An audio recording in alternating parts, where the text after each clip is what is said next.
Dear brothers and sisters, 전 세계에 계신 형제자매 여러분, 우리는 이 계속되는 회복의 시기와 부활절 절기에 살아계신 예수 그리스도를 기념하며 호산나와 할렐루야를 외칩니다. 구주께서는 완전한 사랑으로 우리에게 확신을 주십니다. 너희로 내 안에서 평안을 누리게 하려 함이라. 세상에서는 너희가 환난을 당하나 담대하라. 내가 세상을 이기었노라. 여러 해 전 저희 부부가 한 사랑스러운 가족을 만난 자리에서 그 집의 어린 딸인 아이비는 수줍게 바이올린 상자를 가지고 나왔습니다. 아이비는 바이올린 활을 끄집어내어 조인 후 송진을 발랐습니다. 그런 다음 활을 다시 상자에 넣더니 공손히 인사를 하고는 자리에 앉았습니다. 이제 막 바이올린을 배우기 시작했던 아이비는 자신이 바이올린에 관해 알고 있던 모든 것을 보여주었던 것입니다. 오랜 시간이 지난 지금 아이비는 바이올린을 아주 멋지게 연주합니다. 이 별멸의 시기에 우리는 모두 어린 아이비와 그녀의 바이올린과 같습니다. 우리는 처음부터 시작합니다. 연습과 끈기를 통해 우리는 성장하고 발전합니다. 세월이 흐르면서 우리가 구주의 포도원에서 그분과 부지런히 일하고 그분의 성약을 따라가는 동안 우리는 도덕적 선택의지와 필면의 경험을 통해 더욱 우리 구주를 닮아갈 수 있습니다. 첫 번째 시연 200주년을 기념하며 우리는 회복의 패턴을 돌아보게 됩니다. 우리는 지금도 계속되고 있는 예수 그리스도 복음의 회복을 기념하는 동시에 부활절을 준비합니다. 또한 우리는 예수 그리스도의 돌아오심을 기뻐합니다. 그분은 그때뿐만 아니라 지금도 일부 사람만이 아니라 우리 모두를 위해 살아계십니다. 그분은 마음이 상한 자를 고치시며 포로된 자에게 자유를 주시고 눈먼 자를 다시 보게 하시고 눌린 자를 자유롭게 하시려고 오셨고 또 계속해서 오십니다. 우리가 바로 그들입니다. 우리의 과거와 현재가 어떻든 미래에 대한 걱정이 무엇이든 상관없이 구속에 대한 그분의 약속은 우리 모두에게 적용됩니다. 내일은 종려주일입니다. 전통적으로 종려나무는 주님에 대한 기쁨을 표현하는 성스러운 상징입니다. 종려나무는 예수님께서 예루살렘으로 승리에 입성을 하실 때도 함께했습니다. 큰 무리는 종려나무를 가지고 그분을 맞으러 나갔습니다. 요한계시록에는 하나님과 어린 양을 경배하는 사람들이 흰옷을 입고 손에 종려 가지를 들었다고 나옵니다.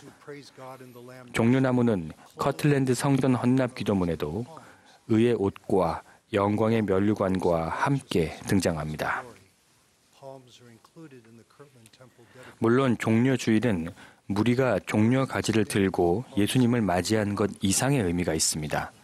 믿는 이들은 종려주일에 예수님이 예루살렘으로 입성을 하신 것을 예언의 성취로 해석합니다. 스가랴와 시편의 저자가 예언한 것처럼 주님께서는 군중이 가장 높은 곳에서 호산나라고 외치는 가운데 어린 나귀를 타고 예루살렘에 입성하셨습니다. 호산나는 이제 구원하소서라는 의미입니다.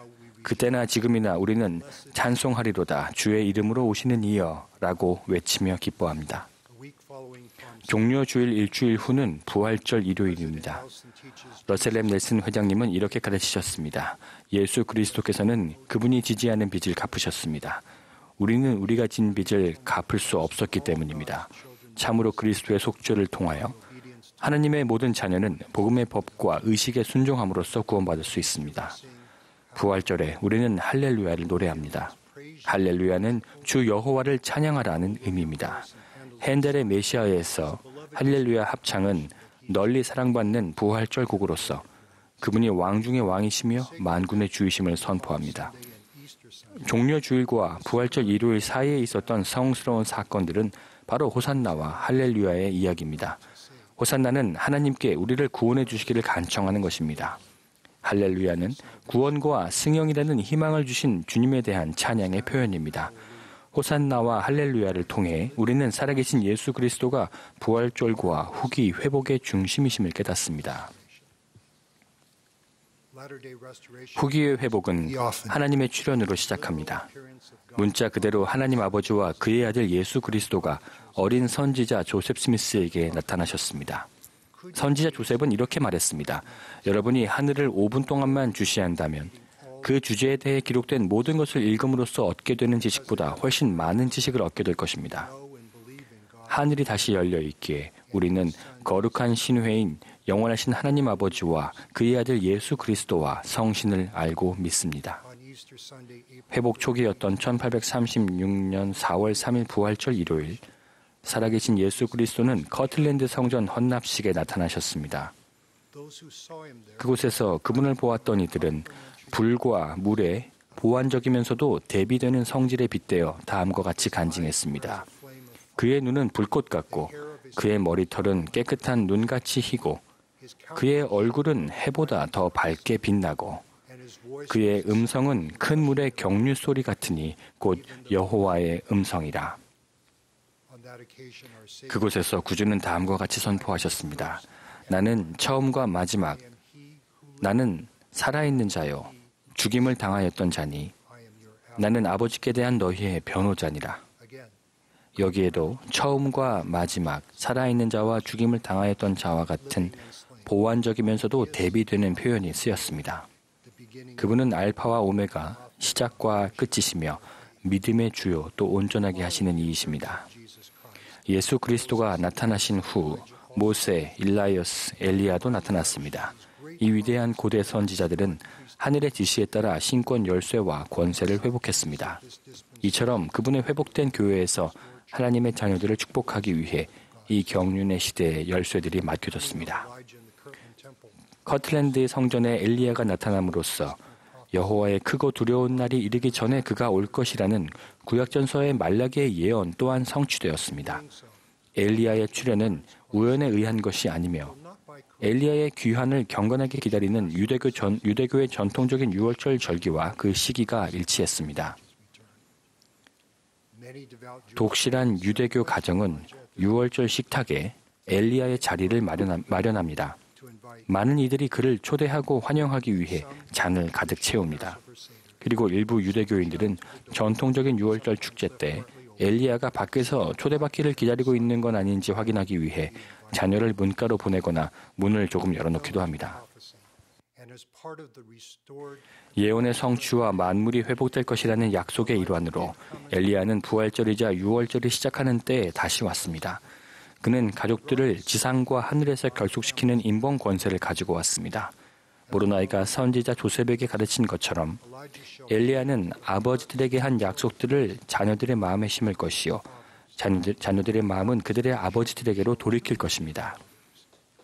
모로나이는 또 이렇게 말합니다. 만일 그렇지 아니하면 주님이 오실 때 온 땅은 완전히 황폐하게 되리라.